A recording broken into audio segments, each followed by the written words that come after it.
Okay, folks, political commentary number 2, CIA. I have to set this up a little differently. There's a lot of notes. I suggest you get your paper and your pen, or you're going to have to go back and look at this, and I'll apologize right off the bat. I'm kind of still in my pajamas. My sinuses are really bothering the heck out of me. A lot of sinus issues for you people that know where I teach at Grace Bible Church, gbible.org. I do struggle with that a lot, so if I look a little funky and sound a little funky, it is what it is. We got to get into this. There's a lot here. I put a lot of information, and you folks need to be awake. And as a pastor teacher, I am into truth. I am also a patriot, and I love our country, and I have a lot of concerns. That's why I wrote the book, Discerning Our Time. And the reason I got some of this information was because I've been digging since about 2013, 2014 about America and how it's been infiltrated, the progressive globalist movement, which I believe is satanic. So we're going to see where it came from and where it started from. Get your pens and paper. The green light just went off. Let's go. Political commentary number 2, CIA. Start right off. Prescott Bush. Grandpa Bush was a wealthy banking and businessman who had financial ties to Nazi Germany before and during World War II. Again, I always tell you, I make sure when I put something up here, I have some facts to back it up. So there are facts and there are information out there on Prescott Bush. Some of you folks know about it. Some of you folks don't. You need to look into the history of the Bush family because we get caught up in Republican and Democrat, and that's wrong.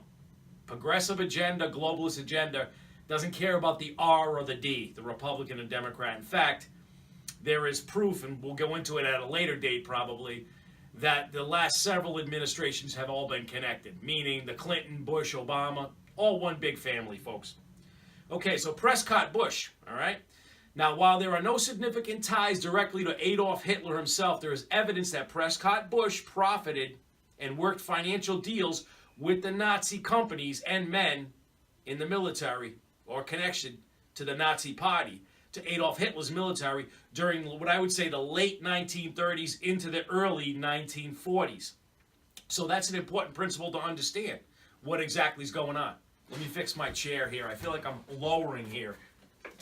Raise myself up because I got to put all my notes on my computer in front of me so you guys can follow along. There's a lot here. So like I said, get your pen and paper ready. So Prescott Bush profited. He worked financial deals with Nazi companies, okay? It's a fact. You can look it up. I didn't say he was directly connected to Adolf Hitler, not him himself, but some people he worked with, which we'll get into that, okay? This same man, Prescott Bush, went on to become a U.S. Senator for the state of Connecticut between 1952 and 1963. Same guy, Prescott Bush. Now, both his son, George H. Bush, the first there, and the grandson, George G.W. Bush, also went on to become U.S. presidents. What a coincidence. Here's another coincidence. The first George Bush, H. Bush there, that ran for president we know about, he had the one term. He was also running the CIA before he became president. He was deeply involved in the CIA. We're going to tie all this stuff together as we go. Like I said, this is about connecting the dots, folks. I'm going to give you the information. You got to do some homework. Connect the dots. During Prescott's years at Yale University, when he was a young man, coming from a prestigious family, went to Yale University. He was an active member in a secluded and very mysterious group called the Skull and Bones Society. Some of you guys have heard about it. Lots of political people and powerful people involved with these type of fraternities, these dark fraternities that nobody knows nothing about. Bonesmen, they were called. Skull and Bones Society. Probably do a political commentary on that one and see all the names connected with the Skull and Bones Society when they went through their college years. It's a very elite group of spoiled young men who usually graduate with high honors. They go on to corporate and political aspects of American society. You can trace them throughout our history. This is where I believe, my personal opinion, where they make their connections with what I would say the families, the Illuminati families that are connected behind the scenes that run everything. Very selective group, folks. It's worth doing research on because it dates back to the 1800s. Somebody might want to run with that. I know some people have, but I'll take a look at it maybe in the future as well. Very selective group. Very interesting group, the Skull and Bones group. Prescott Bush married into a wealthy family as well. Wealth on top of wealth. This is usually how it works. And when you start tracing family ties of who married who, who's connected to who, who's a cousin to who, and where their money's invested, it's all very interesting. So Prescott Bush marries into this Walker family, right? This family headed up by a man named George Herbert Walker. That was Prescott's father-in-law and got him involved in financial deals overseas in Germany and Europe. Very well connected over in Europe. This is where the Bush family gained most of its connections to power and wealth, okay? This is where the ball started to really roll for the Bush family. This is also where Prescott Bush worked closely with a very wealthy American family called the Rockefellers. Rockefellers, Illuminati, Rothschilds, Illuminati. There's some other names in there, right? Rockefellers most likely made connections with also the Rockefellers' business partners and friends there, the millionaires over in the Europe area called the Rothschilds. You see, the banking and businesses were related to steel companies. Steel companies, railroad money, finances. You have to realize this goes back to the 20s, the 30s, very early 1900s. But later, some of these companies and connections connect to what we would say weapons manufacturing because of the steel connection there. Weapons dealing, weapons manufacturing. Make a lot of money during wars. Think about that one. Now, Prescott Bush worked closely with two lawyers, a couple of lawyers. Two of them he was very friendly with. They worked close with him. A couple of brothers named Dulles, D-U-L-L-E-S, okay, who just happened to be cousins of who? The wealthy American family, the Rockefellers, all connected. Remember from my last political commentary, I brought up a man named Allen Dulles, one of the original leaders of the formation of the early CIA. Keep this all in mind, all connected. Though his background is very cloudy and some people think there are two Allen Dulleses in history, this is one and the same Allen Dulles, okay? You will still find, though, different historical contexts that are made to lead you in another direction. You find history's shady characters who are connected to the Illuminati are very well protected. Like I told a lot of people when I did, and I mentioned it in my book, when I tried to get information on Barack Obama, you can go in a lot of different directions. A lot of people like to just click on to something that Google or Wikipedia puts on there, and they get their information from that.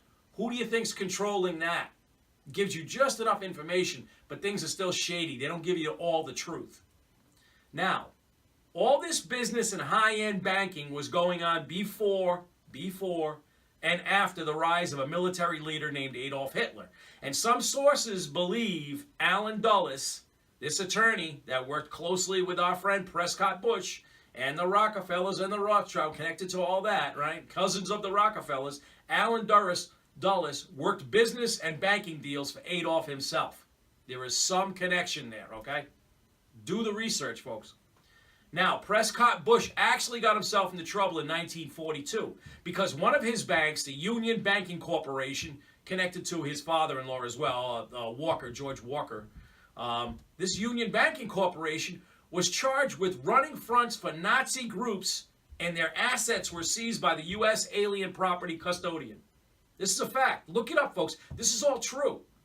Prescott Bush was under investigation. Seized means the United States froze that because Nazi groups were connected to the financing and they were fronts for some Nazi groups.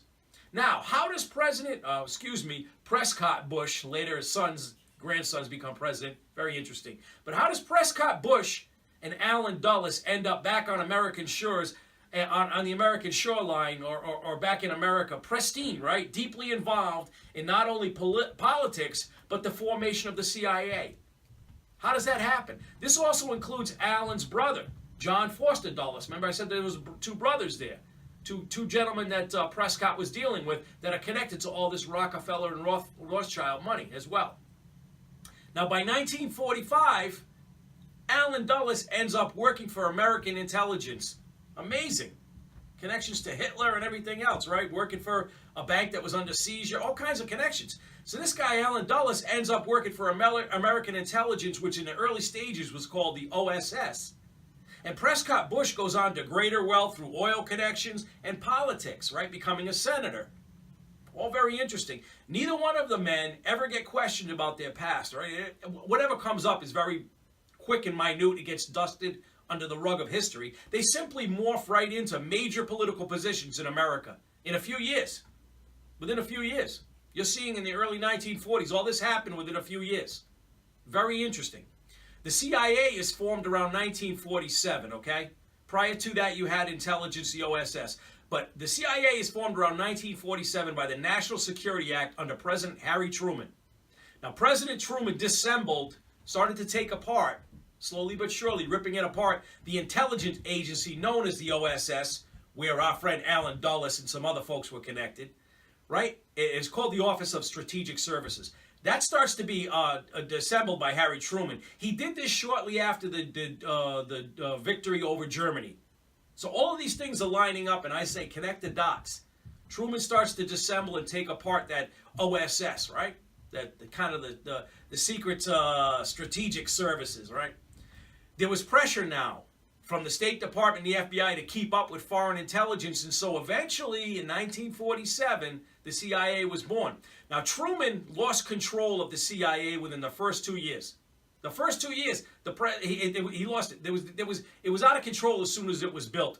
With it by 1949, the Central Intelligence Agency Act was passed, and this gave the CIA power beyond even what a president could control. In 1949, when they passed the Central Intelligence Agency Act, it was so vague and it flew under the radar, and it was given by this point, 1949, it blew up. When I talk about funding and power, it's immense. It's immense. It's a power unto itself. It answers to no one. To this very day, the president can't force the CIA to turn over all their documents. In other words, the CIA will give a certain amount of information back to the president if he asks for it, but a lot of it they can keep, and there's nothing we can do about it. Like the Federal Reserve that I talked about before, just like the Federal Reserve, the CIA is a power unto itself, a power unto themselves, as so to speak. Truman went on to say things like this later in life: the CIA was a mistake. If I had known how the CIA would turn out, I would not have done it. Truman was very much bothered by what happened to the CIA, because what happened was, once he started to take apart the OSS a little bit and say, okay, maybe we don't need this much funding and this much kind of secret, covert stuff going on, he immediately had his back pushed to the wall. Certain things happened, and they had to form the CIA, and he regretted it, folks. He regretted it. The first few intelligence leaders were all military men very early on, but miraculously, when the CIA's budget and power increased immensely, a man with a legal background, not a military one, took over. A man with a legal background, not a military one. What is Satan said to be, right? The great lawyer, the great attorney. Think about these things. Alan Dulles took the helm at the CIA in 1953. Prior to that, in the early 40s, you know what I mean? You saw him in the intelligence agency behind the scenes pushing buttons. But 1943, he takes full helm, the CIA. 1953, excuse me. He had the longest and most damaging run as a leader in the CIA up until 1961. Meanwhile, his brother, John Foster Dulles, was what? Just a regular lawyer, just a regular American citizen? No, he was the Secretary of State, third person in power under the president, Eisenhower, 53 to 59. You getting the picture? You connecting the dots? You getting it? You understanding how all these dots connect? Do you research, folks? Do your research. In fact, research John F. Kennedy, JFK, and Alan Dulles and their volatile relationship. JFK fired Dulles over the Bay of Pigs conflict in Cuba. And a lot of folks will say, well, Dulles always had nice things to say about JFK afterwards. Dulles was so shady, let me tell you something. He could smile at you and behind your back be gathering intelligence on you. There are things I found out about this guy, Alan Dulles, that makes me believe the hand of Satan was absolutely on this guy. In 1963, Lyndon Johnson, the vice president who became president once JFK was assassinated, appoints Alan Dulles, after he'd already been fired, over the commission to investigate the assassination. I find this very interesting. The wolf was in the hen house, folks. The wolf was in the hen house. Some historians claim the order came from Bobby Kennedy, that Bobby Kennedy approved it and said, yeah, okay, let him be on this commission or whatever to investigate my brother's assassination. But nonetheless, Alan Dulles, very dark character, very dark things about him. And there's a lot of murky stuff whether who approved him going on and who didn't approve him. Because they always come out with these memos years later. Oh, Bobby Kennedy wrote this memo, this glowing memo about Alan Dulles or whatever. And Alan Dulles always said nice things about the Kennedys. Don't believe it, folks. A lot of it is nonsense. A lot of it's fluff. And we're going to find out who controls the media, right? Alan Dulles, in the CIA, John Dulles, Secretary of State, was the second pillar of power the Illuminati needed here in America. Okay? Because the first financial pillar of power was what I talked to you about before, the Federal Reserve. I covered it in my last political commentary. You need to go back and take a look at that. That was the first political strategic pillar of power move that they could make in the United States to get control over the new superpower, because the United States by this time in the early 1900s was developing into be the superpower. So now the powers that be over in Europe and even here in America and all over the world started saying, how can we use and infiltrate America? And we know the powers that be and these evil sources that want a globalist one world government, one world movement are satanic. So me as a pastor, I have to tell you these things because there is a biblical prophecy behind some of these things. This is where it's all coming from, folks. Now, we know a few wealthy families like J.P. Morgan, Rockefellers, Rothschilds formed the Federal Reserve. It's a fact. And they gained financial power by 1920 here in America. They were locked and loaded, as I always say, by 1920. It actually came into birth around 1913, which I covered in my last political commentary. But what you might not realize is the Rothschilds also helped to finance and form the CFR. What is the CFR? If you don't know about these things, you got to research, folks. You have to see and connect the dots and see what's going on here in America since the early 1900s if you think we haven't been infiltrated by a satanic globalist progressive agenda. Council on Foreign Relations, CFR. CRF. Council on Foreign, it should be CFR, Council on Foreign Relations. So it's CFR, my bad. You want to correct that. It took me a lot to put these notes together. But it was formed in 1920, is a power unto itself as well. Answers to nobody. It's a power unto itself. By that it means you can't, the president can't even touch some of these agencies. Okay? So the Council on Foreign Relations is formed by Rothschild money. Rothschild Illuminati, remember that. They have a secret budget, folks, used as they see fit. It doesn't answer to anybody. They use their budget as, it's a huge budget, and they do it as what they see fit. And they work with the CIA for overthrowing governments or covert operations worldwide. Worldwide. I guess that would be okay if there weren't clues pointing back to that the American people have been under attack by some of these agencies. And there are clues there, folks. It just so happens that this Council on Foreign Relations, CFR, was behind the push for having more intelligence overseas, more espionage channels. Very interesting.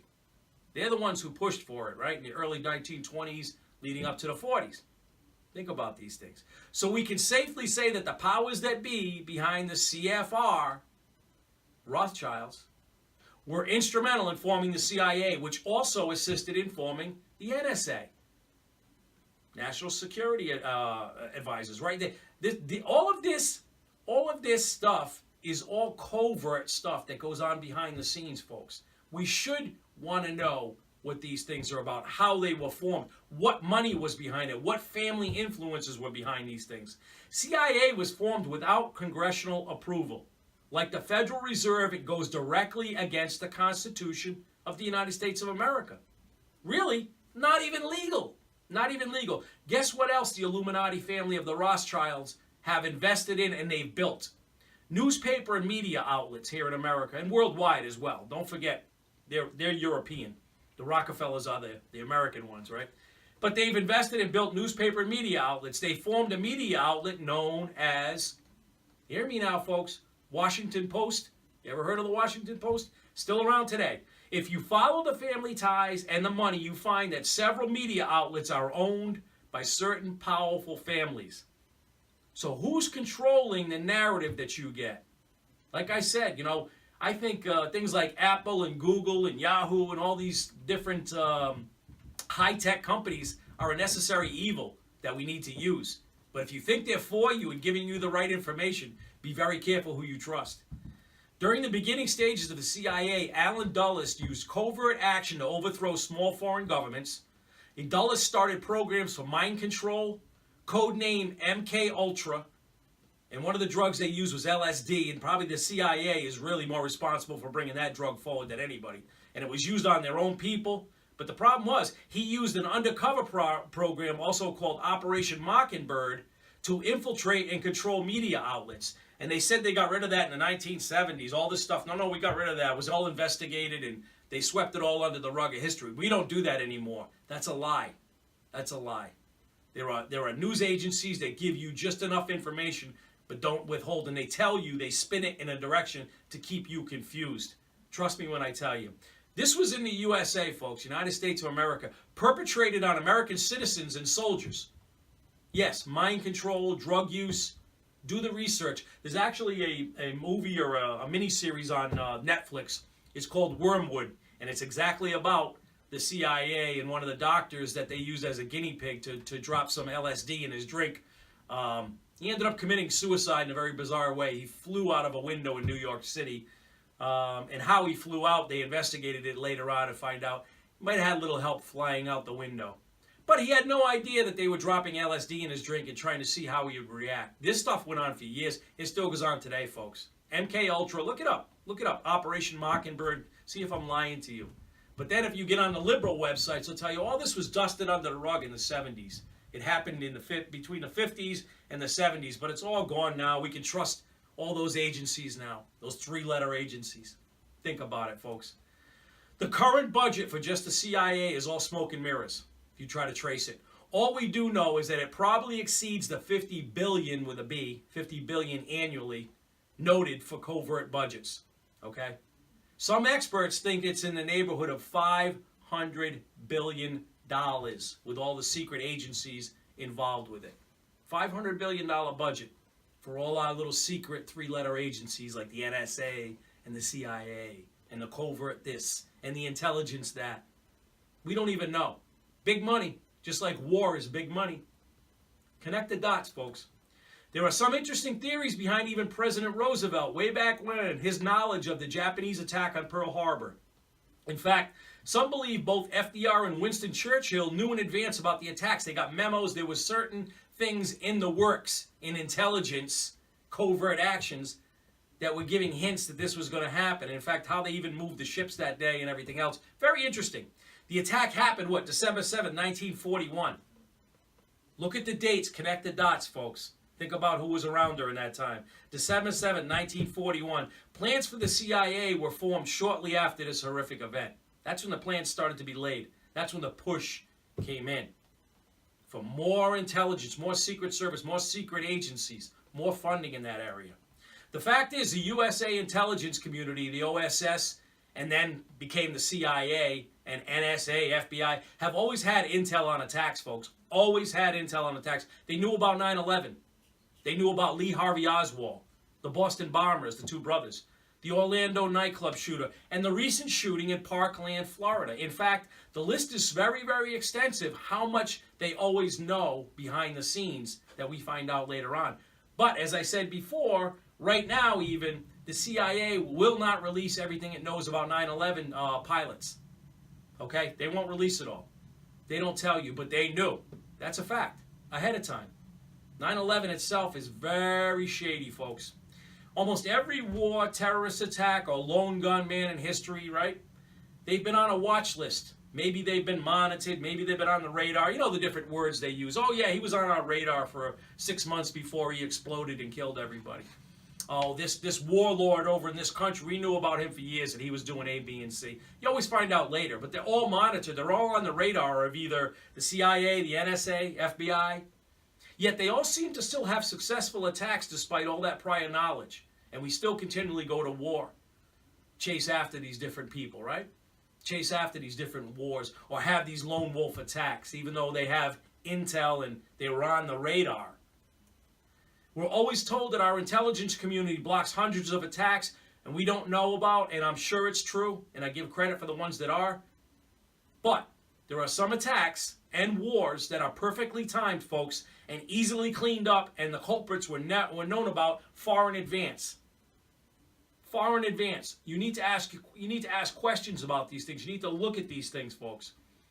There is a term called useful idiots. All right, it's common saying among the elites, the political elites, and certainly among some of those, I would say, probably within that Illuminati, the families that we don't know that much about, which I'll do a Q&A on that later on and show you how far back that goes and what kind of satanic cults they're into.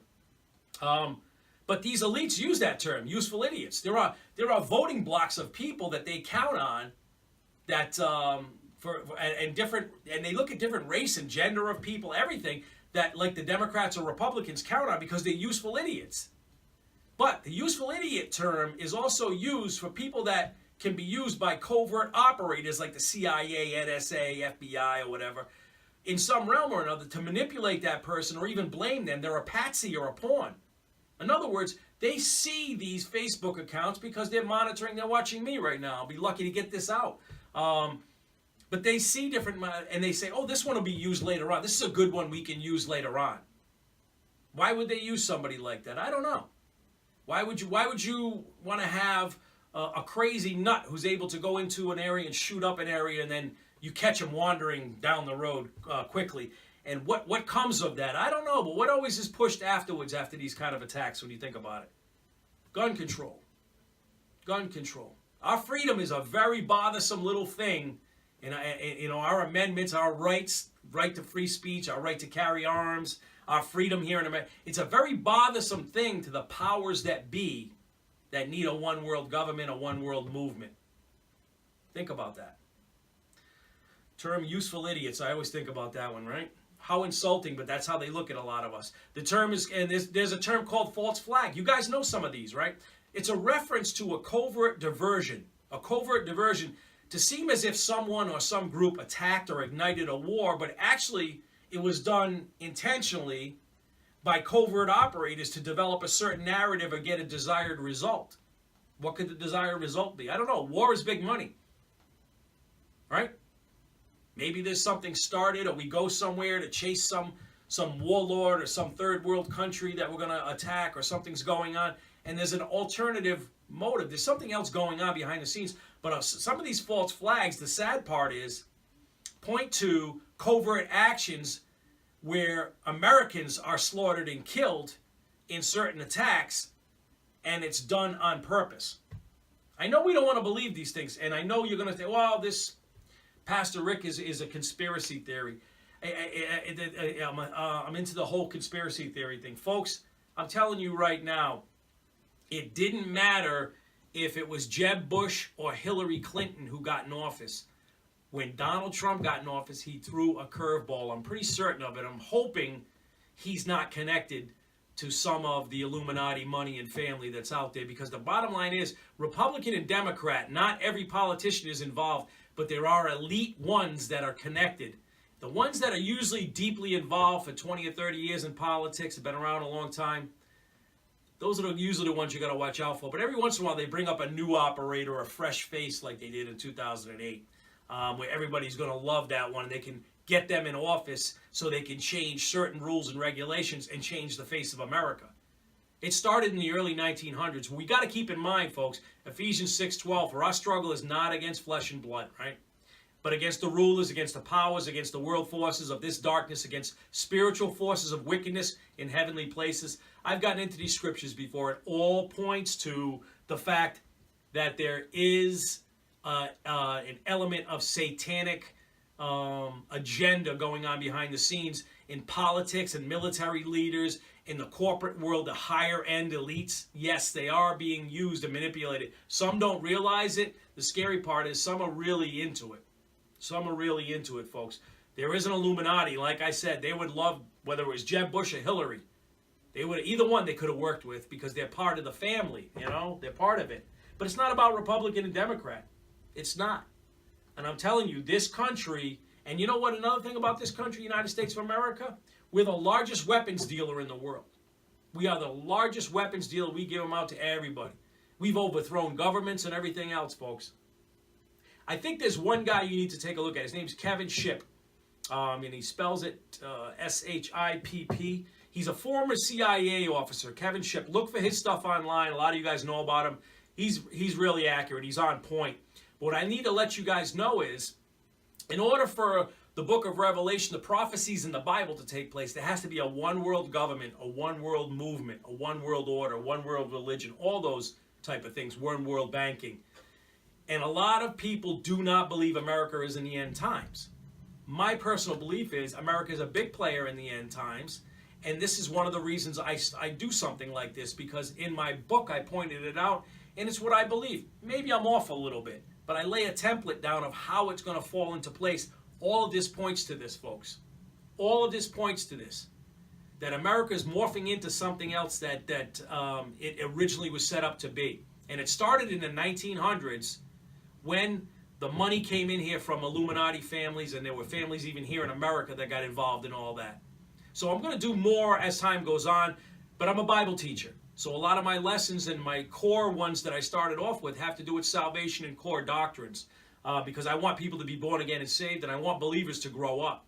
But as time goes on, I'll get into deeper lessons, more about life itself, obviously, choices that we make, a little bit of prophecy. But stuff like this I'm going to throw in every once in a while because it's so important. We got to wake up. We cannot sleepwalk. We cannot sleepwalk anymore. Keep up our prayer for our president. Keep up our prayer for each other. Every head is bowed, every eye is closed. Father, we thank you for this time that we had. Ask for blessings to go out to those people that have seen this. And I ask them that they put this type of video out there on their social media pages, Father, and wake up. Wake up the masses. Come to believe in your Son, the Lord and Savior, Jesus Christ, and understand what is going on in the world, because the time is coming near, Father. Through your Son's precious name, our Lord and Savior, Jesus Christ. Amen.